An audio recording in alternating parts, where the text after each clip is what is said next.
That plane there, that's a DC-3. And that's both my father and my favorite plane. It's the most beautiful plane. And it's the plane my father first flew commercial on. See, that's the real thing. In fact, I've sat with him in that plane when he used to fly it. That's a King Air. That one. I don't remember this exact one, but generally whenever I was in a plane or a helicopter with my dad, I was put into the cockpit. What he'd do is he'd ask me about all the instruments and ask me questions, and we'd do the flight check together. So we'd walk around the plane, and then he'd ask me, okay, so what's that and what's that and what's that. And then later when I was in college, I learned how to fly. I remember we once went to Jaipur, Udaipur, and then we went to Bombay, and then we went to Srinagar as well. It was very exciting because these were all normally early morning flights. So sometimes it would just be a surprise. He'd come into my room. I remember once he came into my room at about 3:30 in the morning. He's like, okay, get ready. So I was like, what is this? Get ready. So he didn't tell me why or anything like that. So I was like, okay. I had a little aluminium case this big. I packed it with, my shirts and my pants and my shoes. And then I remember walking out in the dark and going. So we were going on a flight. And then I remember I sat in the jump seat. Those days, it was pre 9/11, so you could sit in the jump seat. And I remember sitting in the jump seat of a big plane for the first time, and him pointing out different things, and then starting the engine, which for us mechanical people is fantastic. So I can still remember it. And then there was a problem. There was some sort of a technical problem. It was an Avro, and the technical problem, so it was delayed. So I spent quite a lot of time in the cockpit while my father was trying to fix the problem on the ground.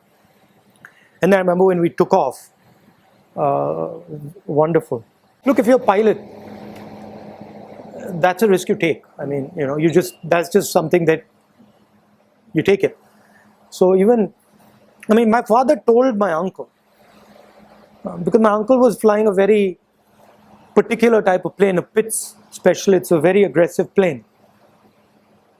My father told him that, don't do this.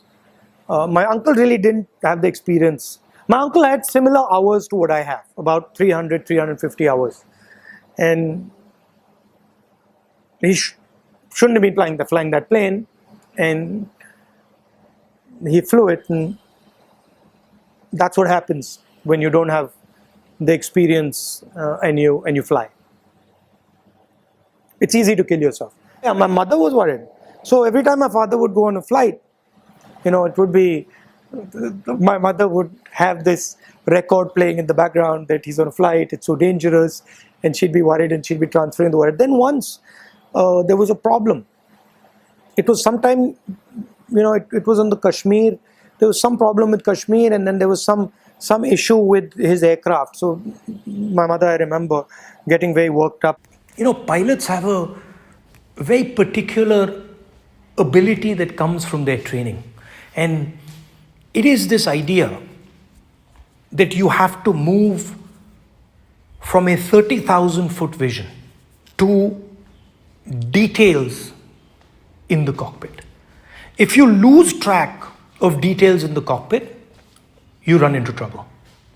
And if you lose track of the 30,000 foot picture, you run into trouble.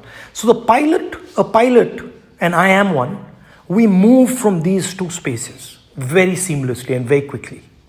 Pilots also, when they fly, their imagination isn't blocked by roads, by railway lines.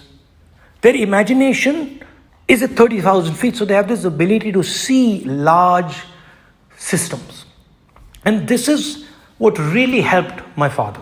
I could see this process taking place where he would go and meet people, get into their details, understand their details, and then instantly move to 30, 40, 50,000 feet and look at the big picture. And his work was constantly moving between these two perspectives.